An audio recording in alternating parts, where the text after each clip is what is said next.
All right, guys. So today we actually have a podcast I'm reposting from Abel's channel. I thought there was a lot of really good discussion back and forth, so I wanted to post it here as well in case you miss it on his channel. If you aren't subscribed to his channel, make sure you go there and subscribe to both of us. I think we have a lot of good content, a lot of similar content, and that's why I think these conversations between us go well. So let me know what you think and if you want to see more collaborations between us. All right, everybody, thanks for tuning in. And today I have on Dave McConey, who I believe is known as the lifting dentist. Is that your artist name? I've been called that. I've been called many things. Yeah, so we attempted to do this very thing on Christmas Day, actually, but we had some technical issues, so now we're here for a repeat, but hopefully this will be good once again. But yeah, Dave, how are you doing? Doing good, man. I'm going for an overhead press PR today, so I'm about to drink a lot of coffee. Oh, nice. What's the number? Probably 215. 210 was my last PR. I really have no idea if I'm going to get it, though. The program I've been doing has been a little different, and my sleep hasn't been the best, so we will see. Yeah, I've been seeing some of your PRs on Instagram. You're hitting some pretty decent numbers. Have you, because I heard in a recent video you mentioned that you haven't been doing certain lifts like squats and deadlifts because some back issues. Is that something new, or that's something that's been bugging you for a long time? So it's not actually, I mean, it's back issues, but also I just don't do as much heavy lifting anymore, like especially squats and deadlifts. I just had like some heart issues in the past, and it seems better now. But like every cardiologist I've been to has basically told me to not go crazy heavy anymore. So including like, unfortunately a lot of MDs, I don't really trust their background when it comes to like lifting. But I've even seen, for example, like LeBron James's cardiologist, which was kind of cool. But, so people who work with athletes, and even those have told me to, kind of take it a little easier. So usually the PRs I'll go for are like higher reps now. But with overhead press, it's like, of the main lifts, it's, you're using the lightest weight for the most part. So I'm still comfortable doing it with that, but I wouldn't do like a crazy max deadlift or anything like that anymore. Right. Okay, well, then best of luck on your OHP progress. Have you been catching up on happenings in the fitness industry, like little dramas that's happening, like the Mike Israetel, Greg Doucette debate a couple of weeks ago? So yeah, I mean, I'd say fortunately and unfortunately, I think that stuff draws the most attention. I just had the video that I posted up on in your group and on my channel, and it's like, Lyle versus Brett, and part of that is, the title, it just gets more attention, and it's not really just Lyle versus Brett. It's kind of, what Brett does with the hip thrust versus this study, and people are coming out and talking about this study. So when you see like Greg Doucette versus Mike Israetel, and it's this huge thing. I mean, that blew up more than a lot of things recently. And so it just kind of does catch people's attention, including my own, I mean, I did spend probably half an hour to an hour of listening to those debates and everything, and I made my own video on it. So it's interesting. I think debate is good in the industry to, so you're not just accepting one guru's ideas. Obviously it can get a little out of hand at times though. Yeah. I wonder how much it benefits the people that are actually participating in the drama. Like Greg Doucette, for example, is someone who does a lot of these things.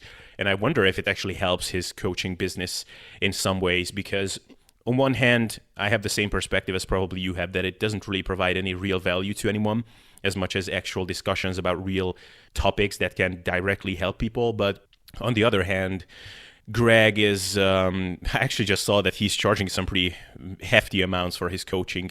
And he even said it in his video, one of his videos, that 1 out of 20 people can afford that.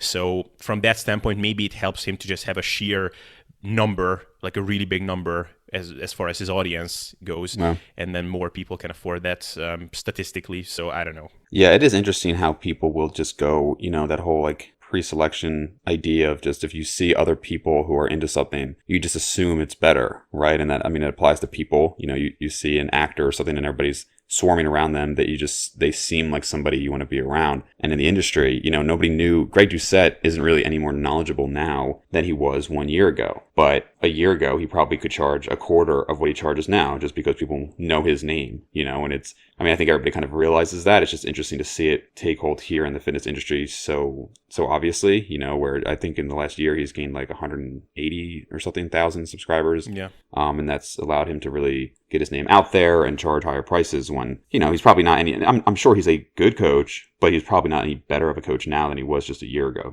Yeah, it's interesting. Have you seen the latest drama between Brandon Harding, who is this really big YouTuber? He has like 500,000 subscribers, and on Instagram he's also really big. And he's enhanced bodybuilder looking for his pro card, and he was coached briefly by Greg Doucette, and then Brandon dropped him because he wasn't satisfied with the coaching, and there was this drama on YouTube. Have you seen any of that? I only saw the title of Greg Doucette's video that said, like, why did Brandon Harding drop me? So I'd seen who Brandon Harding was. I saw him maybe a year or two ago. I don't know much about him. And then I saw Greg Doucette talk about how he dropped him, but I didn't look into why that was the case. There's a lot of Greg's videos. I don't really watch them, to be honest. I only heard of him, I think, when you started posting about him. And then as you and I talked about, it's really interesting to see the cycles, and you'll see the guys who have been in the industry for like a really long time talk about this. But, like when I was first getting into it, like keto was kind of big back then. That was like 2007, 2008. That was when Lyle McDonald first popularized it. Then you had 2011, you had intermittent fasting with Martin Birkin, and then Kinobody, Greg Gallagher made it big again like years later, and it just goes in cycles. And I think you and I talked about this off air, but Greg Doucette is almost like the better second coming of Jason Blaha. His popularity, I mean, he's way more built and, impressive than Jason Blaha, but if you look at it, Jason Blaha blew up because he was openly talking about steroids, he was openly talking about cycles, and he was calling out people doing like natty or not videos. And that's a huge way that Greg Doucette has blown up, right? He's the guy who's now talking about steroids. He's the guy with the experience on it. He's the guy who's calling out, is this person natural or not? I mean, it's literally the same thing. I mean, I think he does a better job, but it is the same type of video, and it's just kind of recycled. And so it's interesting to see that. So that's part of why I don't click on them that much, because it's like, okay, I kind of could guess what he's going to say before I even watch the video. Yeah. The reason I'm watching his videos is because he's actually, like, if you look beyond the surface, like you look beyond the yelling and the cockiness and calling people morons and stuff. First of all, I just have an intuition with him that he's not doing that completely seriously. Like, he's just kind of being, I don't know, he's being sarcastic and kind of just trolling people. And, some of the stuff, for example, this Brandon Harding guy was saying that, well, Greg is really only coming to life when he's on camera. Otherwise, he's like really quiet, which kind of speaks to that idea again. But if you look beyond all of that, he actually has a lot of good messages about kind of like the sustainable fitness way, which is what I like to talk about as well. He's just doing it in a really entertaining way. I'm assuming it's a lot more exciting to watch than my videos, probably, Sure. which is why he has a lot more followers. But he's saying things like simple things, for example, whatever is your dream physique where you have to like break your back to get down to a body fat percentage versus what's your body fat percentage where you're just eating whatever you want and not giving a shit.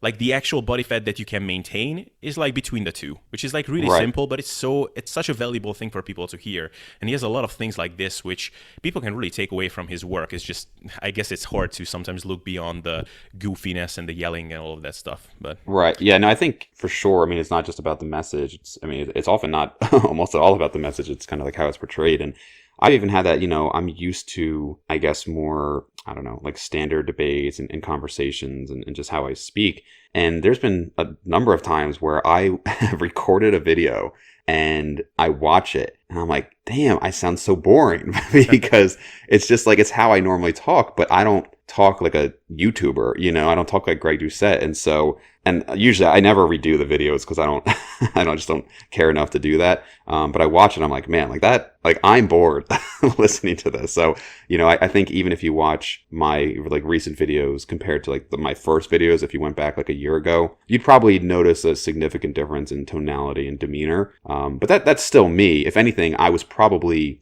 on video less charismatic than I am in person. If I'm like, talking to people in person, I'm probably more charismatic than those videos. I was just, in my mind, it was like, okay, I'm putting informational content out there. But yeah, I mean, no question, people like Greg Doucette have their demeanor and their charisma really garner a lot of attention. yeah, although it's funny how it can seem different, I guess, from the inside, because I like watching your videos. This is not just me like trying to compliment you. Like when I see that you put out a video, like a solo video, I usually click on it because you usually have like well-reasoned takes. You phrase yourself intelligently and you make good points. So it's just that you're probably That's the thing. Like your video is not for like mass market, like mass consumption, like mine aren't. Right. Like not. That's why after many years, I'm still under 10,000 subscribers. But it has also a benefit because I'm attracting less morons, as bad as it is to say. Right. Yeah, and that's the thing is, I think sometimes I'm like forgetting like when we've talked about something on air or off air, but I think something that you and I talked about was just how much like I'm almost shocked to see how much of the not just fitness but just like Instagram and social media is just like completely fake, and it's weird. Like I'm used to following the fitness based industry, you know, so I see like an Eric Helms and he has like 100,000 subscribers now or followers on Instagram, and I think most of those are actually like pretty genuine followers, and so that's great. And then I'll see somebody else and it's like, you know, they just post pictures of their physique. And this could be, I mean, certainly for women, although I don't really follow many like women's accounts where they're just posting pictures of their body, but also for men where it's like mostly just pictures of their body and then like, oh, I offer coaching. I look at their followers and it's like, these look like either like fake accounts or they're just like these like random accounts out of like India or something where it's like they don't post anything. Like it's just strange, and it's something that I never knew existed, but it just seems like a ton of fake accounts, a ton of fake content.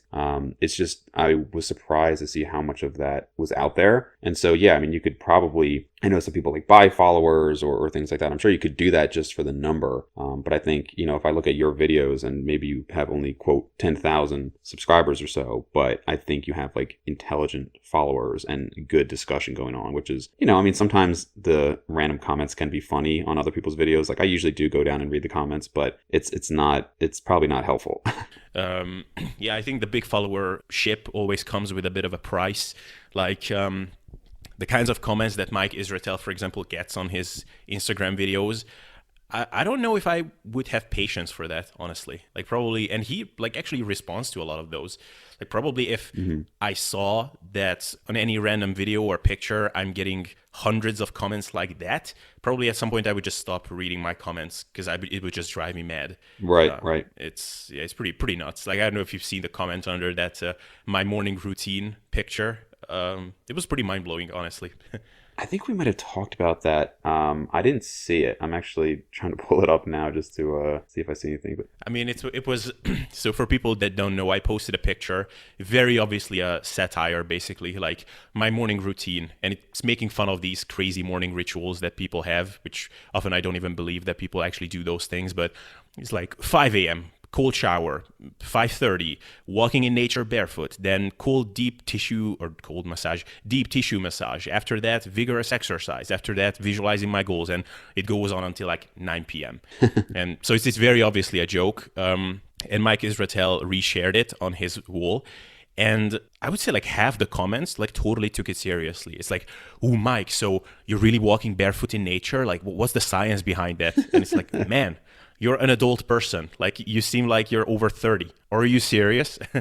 I'm looking at it now. Yeah. It was shocking, obviously, or honestly. Yeah. I'm just pulling it up now. I can't even like, I like Mike. I just can't keep up with his Instagram because he posts like 10 times a day, and I don't actually consume that much Instagram, or at least I try not to. So, but yeah, this is interesting as I'm like going through this. Bizarre, man. Yeah, really bizarre. Anyway, the other thing I wanted to briefly ask you before we delve into our topic, the reason why I'm feeling free to chat like this, because I think we are going to go through the actual topic of today like pretty efficiently. But I really enjoyed that in your interviews, pretty much every time you're bringing up the genetics topic and kind of the topic that we talked about on my podcast together one time, like the false hopes that a lot of people like to give people, like you can achieve anything if you just work hard enough. And I think it's great that you're still not bored of bringing that up, because anytime you bring it up, I feel a little bit like gratified, because honestly, a lot of the stuff that I see being posted is just really frustrating. Have you had any new thoughts on that lately, or new frustrations? So, yeah, I mean, that's the thing. There's always more to be frustrated about. And unfortunately, I mean, it's a losing battle. I think the reason that I put it out there is not because I think I'm going to convince everybody that this is accurate. I think I just hope that I can like get to some people, because I look back, and I've told this story a few times, but like I look back to me in high school, and you know, I really thought, I remember I posted on discussbodybuilding.com, which isn't even a forum anymore. And I said, what do you do when you've hit your goal? You know, like when you're done? And like I was like a year into training, and everybody was like, yeah, that might never happen. And my goal at the time was to be 225 pounds at 10% body fat. And like I am 30 pounds of muscle away from that. Like it's just not even close. But, you know, I was watching like Chris Thibodeau, who I probably have like a lifelong grudge against him now from T-Nation, Christian Thibodeau. And the thing is like, he wasn't doing anything that like everybody else wasn't doing, but he was like so clearly on a lot of gear. And he's over on like T-Nation promoting this, like, I remember like there was a program that came out called iBodybuilder, like the movie iRobot. And they like hyped it up, and it was so expensive. And I mean, it was just crazy. And they're like, oh, and he would literally make claims like I gained 18 pounds of muscle. And like, you know, not discussing the gear. They sell incredibly overpriced supplements. And thankfully, I was never somebody who bought many supplements. But, you know, I kind of learned that early on. But like, I see that stuff, and I'm just like, that is just like, you are screwing with people's finances. You're screwing with people's motivations. Like, you're making people feel like they're failures when it's like they just really might, you know, if you're told, well, you're just not working hard enough. I mean, I read an article on this kid who like literally he was good with most subjects, but he just was horrible in math, and he almost like wanted to kill himself because he was just failing miserably. And then when he stopped trying to do really well in math, he ended up being like a writer or something, and he was really happy. But it was just like that, you know, we do have limitations. And so I put it out there because I just want people to understand that, you know, they might not be working hard enough. You know, you have to really push yourself to get to the point where you can say, you know what, I really tried and it didn't work. You know, you shouldn't be saying that within like 1 or 2 years of lifting, but to understand that like we do have limitations. And I guess one recent example, I mean, and this isn't bad. Like I met somebody recently, and he's openly on gear. At least he was open with me about it. But I go on his Instagram, and he was talking about his progression over the years, and he one of his posts was like, you know, people just assume you take steroids. And I'm like, but dude, you are on steroids. Like, you know, it's like you make this post, and the way it comes across as if it's just based on hard work. And he looked good before steroids. Like I saw pictures before and I saw pictures after, but he looks like monumentally better after the steroids. But he's never going to post about that, you know? And to be fair, most people aren't ever going to, and that's fine, I guess. But I just think it gives the wrong picture. And I think a lot of people who are on steroids just talk about the hard work. And it's like, man, I'm sure you did work hard, but that's not all that is. Yeah. The thing is, it's very tricky to kind of juggle this from like an ethical perspective, not just the steroids, but also the genetics thing, because on the one hand, I don't know if it's really what annoys me or us is that people are getting false expectations, or it's just that we know what's really going on, and it's just inherently annoying to see something being said which you know is not true. Right. Because kind of the counter argument to all of this is, like, if I'm just thinking about what inspired me when I got into all of this, I had like way unrealistic expectations. Like I had no idea what my genetic limits are. I didn't know what the difference between an enhanced look and a non-enhanced look is. So, or I didn't know the people that I admired, whether they had like excellent genetics or average genetics. So I thought like I would look something like a Jeff Side or something like that. Or I actually thought that the difference between the physique of, say, Ben Pakulski versus the physique of like someone like you and I is just that he's willing to just be in the gym all the time and do crazy amounts of volume. Right. I actually thought that the steroids thing was just something that mean people accused bodybuilders with, but it's not really something that's happening. So, right. But so that was the mindset that I had initially, and I was like, yeah, I'm gonna get huge. And by the time I actually approached my genetic limitations, of course, I figured out that yeah, it's not really how it's working. But by the time I fell in love with the process, but maybe if I actually did have that realistic outlook of, well, look at your frame size, look at your parents, you know, you're probably not gonna get enormous. Maybe I never would have stuck with the whole thing. So I don't know, it's tricky, like how to actually manage this realistic expectations thing. Yeah, that last thing you said is actually pretty interesting, you know, that you might not have stuck with it. I think, you know, I would consider myself to be doing fairly well in most areas of life. But what's funny is like that's in part because I had this idea that it would be amazing, and then the end result just ended up being good. But, you know, if somebody told me like, hey, after 15 years of killing yourself in the gym, you're just going to look like kind of above average and kind of athletic, I don't know, maybe I would have just been like, well, screw that, you know? And I think that applies to a lot of things. If you might have this like grandiose goal And I do think it's good to go after it and then hopefully find a way to still be content and happy, even if you don't, get all the way there. If you've made a lot of progress in life, I still think that's good. If you're trying to make $5 million a year and then you only make $1 million a year, I mean, you're still doing pretty damn well. So I think in that sense, if people are motivating others, that's great. And again, to be fair, like we are talking to a specific niche here, right? 90+% of people who go to gyms, as Greg just says, probably do need to work harder. They probably do need to get that motivation. But I think you and I both kind of agree there that there's just this kind of annoyance at the lack of truth. It's like, yes, it's great that they have to be more motivated, but it's annoying that they think like that person, and maybe this is like an ego thing on our part, right? Like that somebody would think somebody who's more jacked than us worked harder. And after working so hard, we know, no, that's not true. It can be frustrating to hear that. And even, the example that kid I brought up earlier, like I like the guy. I've met him a few times now. I'm not saying he's being like disrespectful or cruel or anything like that, but looking at pictures, he definitely has good genetics. Like when he was naturally, clearly has good genetics, and he uses gear. And he's been lifting, I think, maybe 10 years. And he would like blow me away. Like it wouldn't even be close, like physique wise. So, it's not to like take away his message. It's just like, look, like most people are never going to look close to you. And I think that's important to get out there. But not everybody wants to say at the end of every post, hey, just a disclaimer, you're never going to look like me. Yeah. And I was trying to I put out my 10-year transformation kind of thing on Instagram, and on purpose for my before picture, I picked a picture which is like a realistic starting point for me, which is it. And the thing is, it's not that impressive if you look at the before and the after picture. Like on the before picture, I look like not muscular, but a kid who moves, basically. I was always a sporty kid. I tried a lot of different sports. I did some push-ups and pull-ups at home in my free time. So I was always into like movement and sports and stuff. So if you look at my starting point and if you look at my finished product now, it's not a super crazy impressive transformation.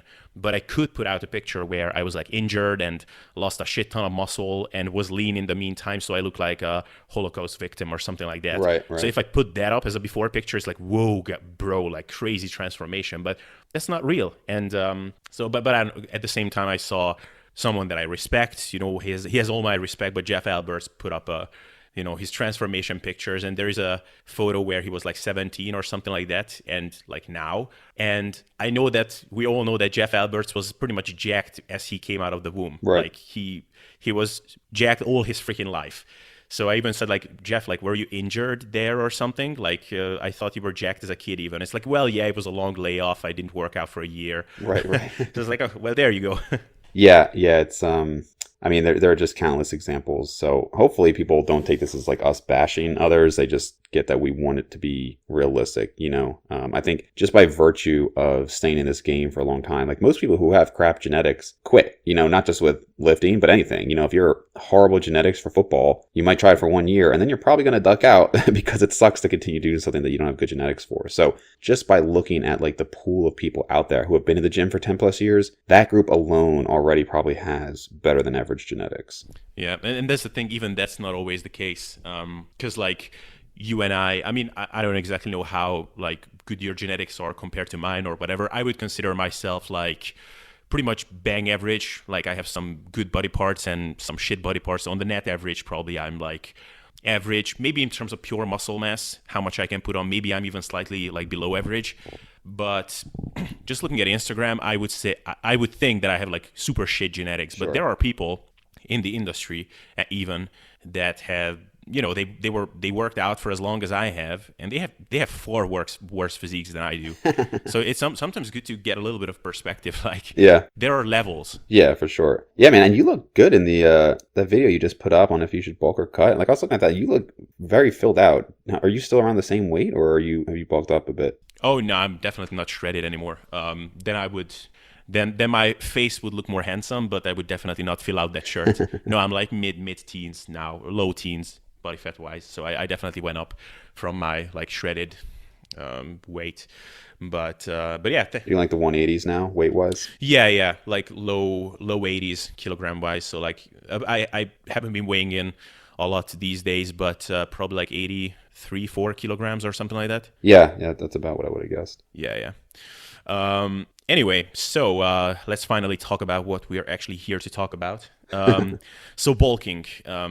obviously we had this conversation before, but it wasn't usable. So basically my stance on a recent video that I put out was that the whole idea for most people that you should purposefully push your body weight up super aggressively and you should get like much softer than you would want to in order to actually put on muscle, and that is just something that you have to suck up, is for most people just not necessary, because it just results in putting on a ton of needless fat, and you can settle for a much more kind of lifestyle oriented approach where you're just eating enough to fuel your workouts and to feel good, and over time the muscle gains will come, and you just cannot force feed this whole process.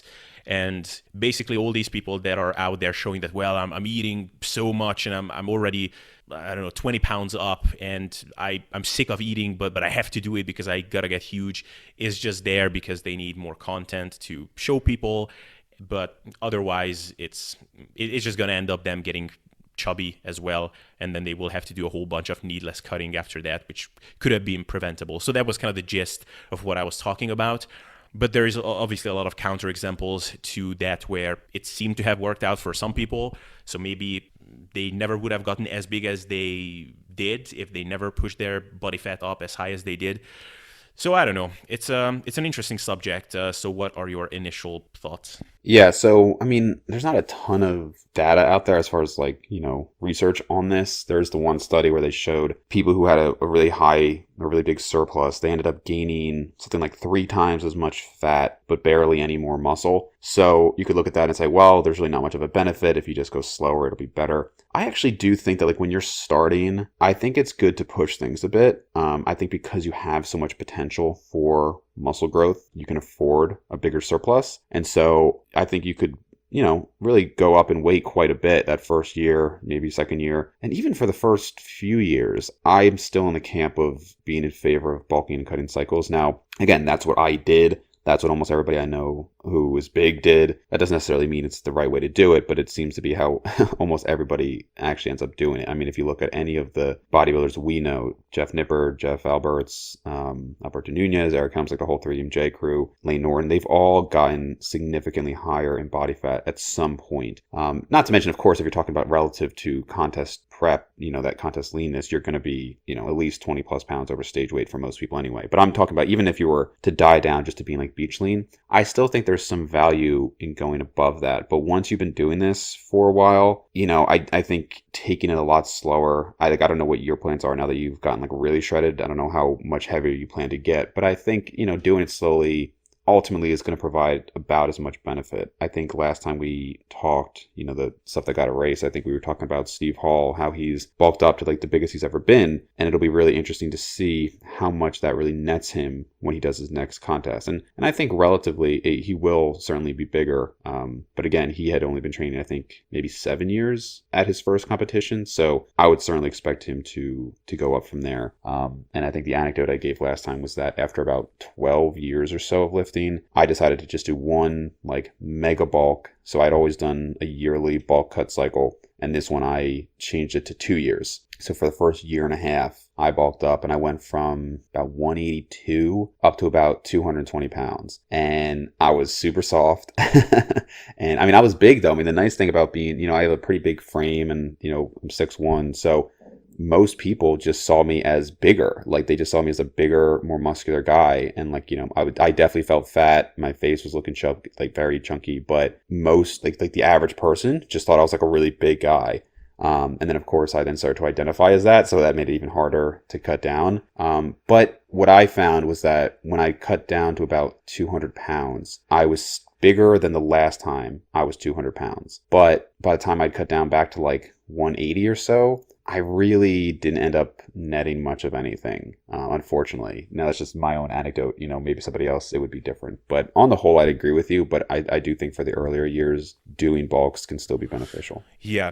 So the earlier days, that's one interesting talking point. But one thing that we also kind of talked about the last time is that with especially the more like intermediate plus guys, so let's say Steve Hall in this case, I would also expect him to have retained some of his bulk accrued mass, but it's always the question of Was it the fact that he pushed his body weight up so high, or was it the fact that he just spent a long period of time not dieting, essentially? Kind of the same thing in the case of Eric Helms, where he said that this was the biggest he has been at that super shredded body fat percentage when he dieted down. And as he was dieting down and hit the new kind of leanness benchmarks, he always posted pictures and it's like, this is the best my physique looked at this body weight. And so it clearly worked that he went up to like 220 pounds, 100 kilograms, and around 20% body fat in his off season. But was it the fact that he went up so high in body weight, or was it just the fact that he spent 7 years not dieting? It's always a tricky thing to tell. Yeah, for sure. We did talk about that, and I think that's a good point. Just by not having so much time cutting, because I mean that was probably one of the benefits I got from mine is I was cutting. And actually, one anecdote I gave before as well was when I was I think sophomore in college. And at that point, I was dieting down to closer to like 170. And I just remember thinking it would make sense to just have smaller cycles so that I could just stay leaner all the time. So I was like, okay, well, if I normally bulk up for 9 months and I cut down for 3, I'll just bulk up for like 3 months and then I'll cut down for 1. And that, for me, did not work. For whatever reason, it just didn't work. I don't know if, there's really some science behind holding on to gains. When I had Dr. Cody Hahn on, we did talk about that, how even though you've gained muscle, it might be different constituents within that muscle. Years and years ago, I remember Shelby Starnes, who's an enhanced bodybuilder and coach, saying that like he didn't think there was any reason to hold on to gains. Like he's like, muscle is muscle. And then he years later, changed that stance and said, you know what, no, I actually found that it does make like better results if you hold on to the gains. So for whatever reason, those shorter cycles just did not work for me. And I found that I needed more time. And so it could be, what Dr. Cody Hahn was talking about. It could be what you're talking about, just less time cutting. But I do think an extended period of time working towards massing, regardless of the degree of surplus, as long as there's some surplus, I think that's a really important point. Yeah. And out of curiosity, so were you like pretty lean when you did those shorter cycles? I was probably around like 12%. So I wasn't super lean, but I mean, I was relatively lean. I was basically trying to get down to my, the end of my cut. And then I basically just over the next 3 months went up to like 175 and then cut down again and then tried to go back up to 175. And I just netted nothing. And I clearly wasn't even tapped out at that point, right? Like I'm bigger than that now. So it's not like, I wasn't gaining muscle because I was done growing. There's something about that. It just was not working. I think I just needed more time focused on progressing and gaining. Yeah, because I was thinking that maybe it would make sense that if you're like trying to do that at a leaner state, then maybe you're just overall staying in an overall state that is just not super conducive to muscle growth. Like if someone was at 7% body fat and only went up to 8 and then back down to 7, like that's just purely being at those very low body fat percentages, your training might just suck and things like that. But 12% body fat, that's pretty reasonable. So in theory, you could have netted something. So it's interesting that it just didn't work. Yeah, it was interesting and frustrating. Another thing is, so we talked a bit about the more beginner side of things. I don't know how you feel about this, but I feel like even to those people, probably it doesn't make a lot of sense to put on as much body fat as those people tend to put on in their first bulk. Like I also went through that in my, I don't know, I was maybe like 2 years into lifting when I said like, you know what, I'm just going to eat and get big. And yeah, when I did that, at the end of it, I found that I was bigger when I cut down. But at the same time, I think it's one of those things where yes, you did gain muscle while you were eating a whole bunch of food, but at the same time, did that extra fat gain and being in that really large surplus help you? Or was it just the fact that you can just gain muscle at a high rate no matter what you do, but you might as well could have made lean gains and it wasn't necessary to eat as much as you did? I don't know. How do you feel about that? I don't know. I think you don't need to go crazy on the surplus. Yeah. I think there are a lot of people who take it too far. They just like, dreamer bulk. And it probably is unnecessary. I would still rather somebody eat too much than not enough and then just spin their wheels. I mean, fat loss isn't that difficult. So, I'd rather them gain, I don't know, over the course of a year, 10 pounds of fat instead of 5 pounds of fat. We can get that off in a couple of weeks without much issue. And then they've, kind of maximized their potential for that year versus just kind of spinning their wheels and not eating enough. So, yeah, I mean, realistically, how much of a surplus do you really need? Probably not more than a couple hundred calories. But if somebody's telling me, I really just want to get big, I would still err on the side of a bigger surplus personally. Yeah. And that's, it's interesting because I think we talked about this the last time as well, that oftentimes the actual surplus that you need to be in just comes down to the least practical, trackable surplus that you can put yourself into. Like, I think for many people, actually, like 100-calorie surplus would be perfectly fine. Like, if you just do the math of like how much weight gain that would amount to over the course of, say, 6 months, I mean, that would be a very respectable amount of weight to gain if you were just in 100-calorie surplus. It's just, it requires an amount of meticulousness that, 100 calories, actually tracking that and ensuring that you're actually in that 100-calorie surplus day to day can actually be pretty tricky. So I think that's why often like 200 calories is the least surplus that is recommended. So 200 to 300, because you can actually track that down pretty accurately.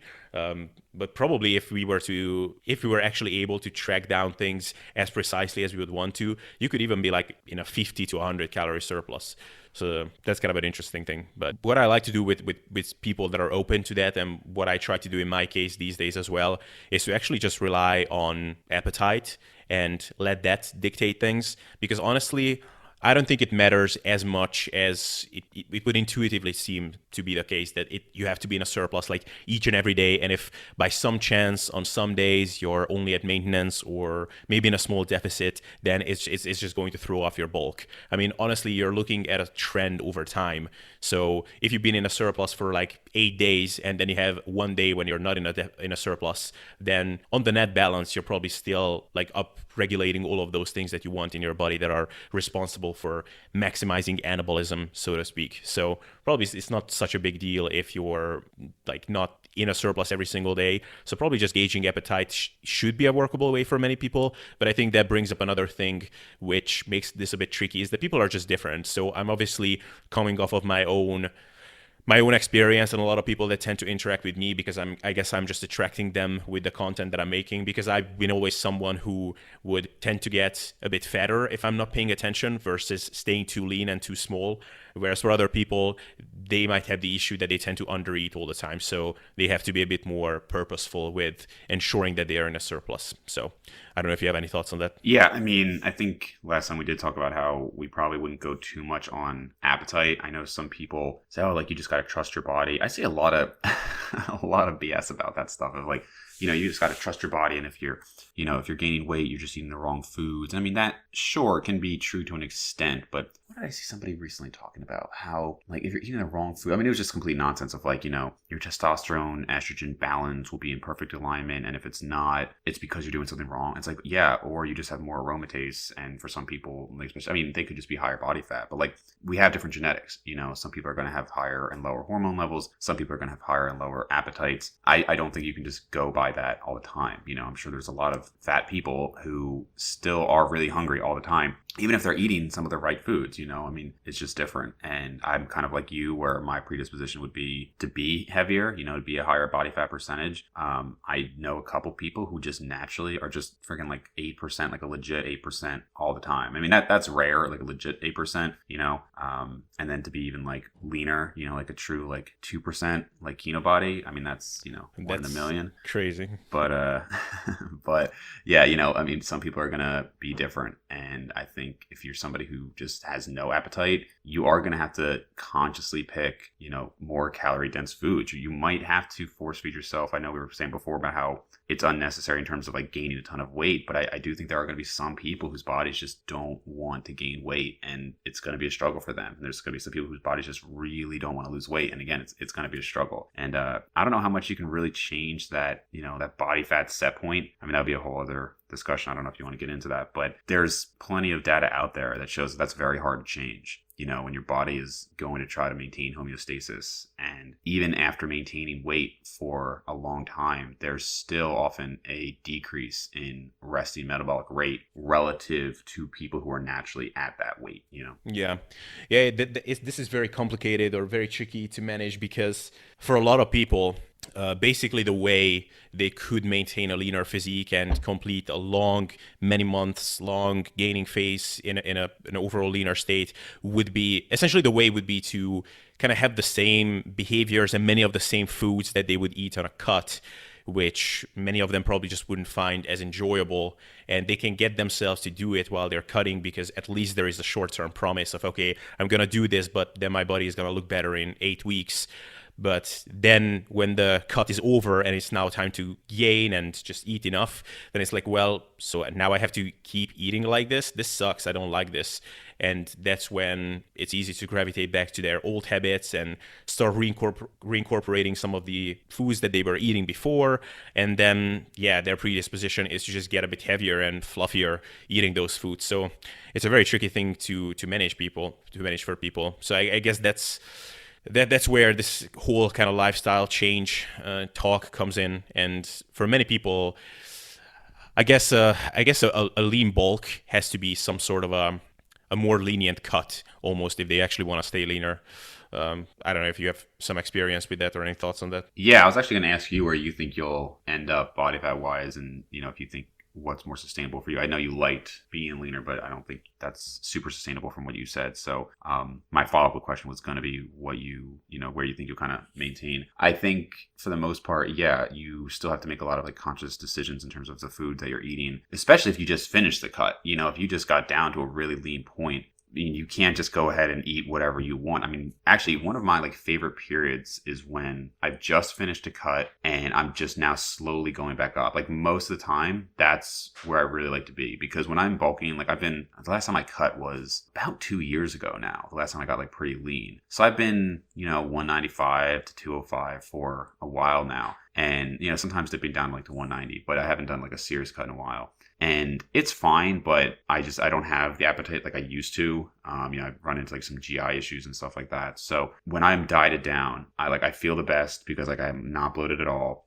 Libido is starting to come back up. This is like, now like a month after dieting. So energy is starting to come back up. Libido is back up. I look really good because I'm really only like a couple percentage above my leanest. And, all of that just kind of comes together versus like, obviously when you're dieting, you're going to be exhausted. At least for me, my sleep goes to shit. I get very tired. Yeah. Libido is like crashed almost instantly. So when you're coming back up, it just is like everything. You're almost like hypersensitive to these new things. And like even just adding a little olive oil to my boring food seems so good, or eating a little more fruit, which like now, I mean, I do eat fruit every day, but like, it's just, I'm like force feeding a lot of this stuff now. I wouldn't say force feeding, but it's just not like super enjoyable. But man, if I'm like really lean and I'm coming back up, like an apple tastes like dessert, So it's almost like everything is just hypersensitive in that first month or two after a diet.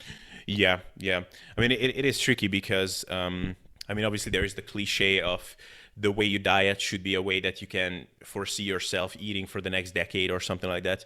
But right. Again, you just cannot predict how your mindset is going to be once you're actually done with the diet. Because many times it's, for example, when I was getting down to this super low body fat percentage, then I really felt like, yeah, I could actually, if I could just eat a couple of more servings from this food and that food, then I could eat like this forever.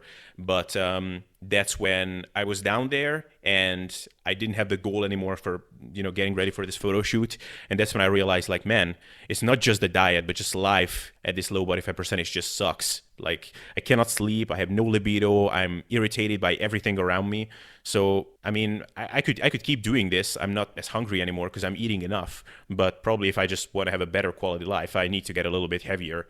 And and that's again when the new challenge comes in of kind of still maintaining moderation, but not being as restrictive as you were before, which is again kind of a new skill set that you need to learn. I guess it's an art form in a way. Like you have to find your body's sweet spots where how much of the little daily struggle can you tolerate, essentially. There's an amount that's worth it and you can kind of come to terms with it. It's like, okay, maybe you cannot be as indulgent when you go out to eat in a restaurant as some other people are, but this is still something that you can live with. This is something that you can maintain. Yeah, it's just a skill that you have to learn over time. It's a tricky thing to manage. It's interesting, actually. Once I do this next cut, which I'll probably start cutting in about a month or so, I'll change my Instagram handle to SSD Dave. I gotta learn how to sustain it. But I think it also depends. That body fat that you choose to maintain is really critical, because I made a video, I think it was like around the holidays, and I was saying how like I really don't care if I gain fat at this point, like around like holidays, because it's just so like my body is very comfortable maintaining right around 200 pounds. And so like last weekend, I usually don't eat like this, but last weekend I had friends in town, and I mean honestly I ate pretty poorly the entire weekend. and I didn't gain any weight, like just like none. And I'm like looking at it, I'm like, how did I not, like I felt like I was eating a lot. But I mean, that's one of the things, right? When your body gets to that set point, it makes you feel like you're really full from somewhat normal levels of calories. So I'm thinking like, man, I'm eating all this junk and everything. And, I'm sure there was some increase in metabolic rate and NEAT and all of that. But I ended up being like exactly the same weight. And, when I had like the holidays, my body, thankfully, from years of lifting and having more muscle mass and everything and staying active, it's so easy for me to maintain this weight. I don't even have to think about it. But if I wanted to maintain, like a legitimate 10%, I would have to make a lot more conscious decisions, and I had to eat, less calorie dense food. And it just depends on what you're looking to maintain. And obviously, the further away you move from that set point, the more your decisions are going to have to be conscious, and you're really going to have to start watching things, because you can go on. I mean, like one other anecdote, the last cruise I went on, I didn't really cut at all. So that was this past summer. And for people who haven't been on a cruise, it's just unlimited food all the time. Tons of variety. I mean, it's just free, unlimited food. And I think I did, I didn't track calories, obviously. I mean, it'd be impossible to do so, but I didn't gain like any weight. I went on at 200 and I finished at like 200. I mean, I maybe gained like a pound, and I was eating quite a lot. When I went on I've been on a lot of cruises, but when I went on one when I was like 20, 21 after college, I had just cut down. So I was at like my leanest, and I ended up gaining legitimately 20 pounds in 5 days. Now that was absurd. And that's when I was definitely like binging a lot of the time. I was eating a lot more. But the point is, like, my body was also just susceptible to gaining so much weight. And a ton of it was water, obviously. I mean, that was not a good thing to do. I wouldn't recommend it. But it was just such a vast difference in how my body responded based on, me being at the end of a bulk versus at the end of a cut. Yeah. And a lot of that is, I talk about this a lot on my channel, or I did in the past, that really and that's again what I referenced Greg Doucette, which I really like, that because that's something I've been saying as well for a long time, that people only think about, cool, I would love to be 7% body fat or 10% body fat. That would be so great. It looks awesome. And they just think about the outcome, but they don't think about how they actually want to live. So yes, now maybe at 200 pounds, you don't like the way you look as much as if you were 180, but now you can actually do these things, and your body just kind of comfortably auto-regulates its energy intake, and you can stay at this body composition, and it doesn't take that much effort. Whereas if you were 180, like, yeah, if you went out and you just ate whatever you wanted, I mean, you would be up, 3-4 pounds really quickly, and then you would be self-loathing, or you just wouldn't be happy with yourself, and it just creates emotional stress and whatever. So it's just, yeah, physiologically you can stay there, but is it worth it? That's the big question a lot of people don't think about. So that's why this idea of, look, maybe that is your goal physique, and this is what happens when you just don't give a shit. So somewhere halfway is some realistic place where you can stay. Yeah, I think that's probably, I'm going to cut down. So I'm like 205, 204 this morning. I'll probably cut down to 180, which I'm in no rush. I don't really have any reason to do it other than just I want to. And I expect I'll be pretty damn lean at 180. So we'll see. And then realistically, though, I'll probably maintain 190. 190 is also a very comfortable weight. Like when I moved to North Carolina, I was 190. That was when I had cut down from 220. So that's probably the best I ever looked, was when I was about 190, because I had still had some of that increased muscle mass from that big bulk. And I was like at my strongest. I looked pretty good. There's still flaws, obviously, that like I would want to improve, but I looked good. And I was eating 35, and this is when I was tracking. I was eating 3,500 calories every day. I was eating out pretty much like when I wanted, and doing my best to track that. And it wasn't very hard for me to maintain that 190. So that's a very comfortable weight. If anything, I don't even want to eat that much anymore, because, you can make 3,500 calories go a long way if you're eating, less calorie dense food. But I think 185 to 190 would be a sustainable weight for me. And then just deal with the fact that I look forever small in clothes. Yeah. For me, pretty much I have this range somewhere between, okay, so I'll say it in kilograms, but like from 82 kilograms to like 88 is when I look like good. Obviously at 88, I'm a bit softer, but like still have like abs and stuff. And I'm comfortable taking my shirt off and stuff like that. And that's like a good range for me. And I can be pretty flexible with my lifestyle. When I'm approaching like 80 kilos and especially dropping below that, then it's like, it's a kind of a constant effort to stay there. Right. So yeah, I mean, and I don't know, man, I think I know we talk about like our genetics being, somebody just commented on my channel the other day saying that they messaged me on Instagram saying like they think I should compete and I do well. And I'm like, dude, I would not, I would not do well in today's lineups. You know, I think like a lot of bodybuilders are just looking insane nowadays, and like younger and younger too. But I mean, if you still have, so 88 kilograms would be about like 193, 194. Yeah. And you're, I think, like 6 feet tall. So, I mean, 193 with abs at 6 feet, I mean, that's pretty good, man. Yeah, I mean, not abs as in like not flexing, just walking around and abs, but you know, like I can take a bathroom selfie, good lighting, hit. You got a nice 4-pack going on. Yeah, exactly. Right. Yeah, and that's, I guess, one thing that people should keep in mind, that when we say that you should bulk slowly and not be in a crazy surplus, that's, I remember when, like, I used to think when I heard that, I was thinking like, man, that's almost takes more self-discipline than doing a crash diet, because that's like, you have to be so perfect. But yes, when you're trying to stay like super lean, and that's when you're trying to be like only in a 200 calorie surplus, like that's a big ask. It's really easy to fuck it up. But when you're in a place where you're kind of comfortably maintaining that weight, even if you don't try, then being in a 200 calorie surplus can actually be like tricky to pay attention to be in that surplus all the time. For sure. So yeah, it's this whole set point thing and how to modify it over time. It's a really fascinating topic because there's so many things going on. It's so hard as well because basically everybody has a different experience with all of that. It's not just about body fat percentage and hunger and activity levels, but it's just like everybody has a little bit of a different kind of emotional relationship with food. Some people get just a lot more psychological relief from the act of eating, whereas others just don't care. They food, whatever. Yeah, sure, it's tasty, but they can just take it or leave it. A lot of these things that people don't factor in when they discuss it. So it's a good topic for future podcast episodes for sure. Yeah, for sure, man. Awesome.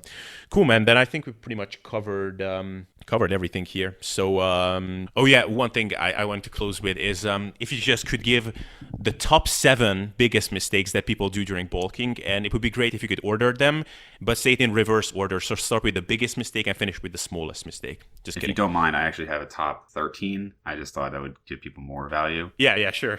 And I'd be going odd numbers first and then even numbers. Hope everybody has a pen. I love it when podcast hosts do this. Like, what is the biggest mistake that people do? It's like, why are you so sure that there is one biggest mistake and that your guest has it right off the top of his head? Like, Right.